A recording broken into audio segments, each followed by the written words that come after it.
আসসালামু আলাইকুম ছোট্ট বন্ধুরা, আজকে শুনবে এক ছোট গল্প আর শিখবে এক সুন্দর দোয়া। চলো শুরু করি। এক সকালে আয়েশা খেলছিল বারান্দায়।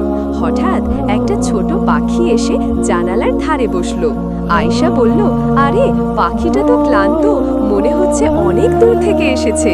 দাদি বললেন, হ্যাঁ মা, ভ্রমণে গেলে আমাদের নবীজি সাল্লাল্লাহু আলাইহি ওয়াসাল্লাম একটা দোয়া শিখিয়েছেন।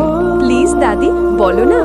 দাদি বললেন, সুবহানাল্লাযী সাখখারা লানা হাযা ওয়া মা কুন্না লাহু মুকরিনিন ওয়া ইন্না ইলা রাব্বিনা লামুনকালিবুন।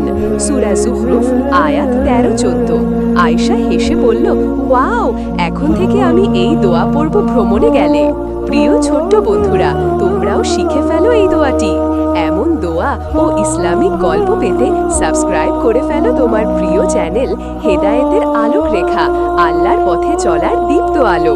আসসালামু আলাইকুম ওয়া রাহমাতুল্লাহ।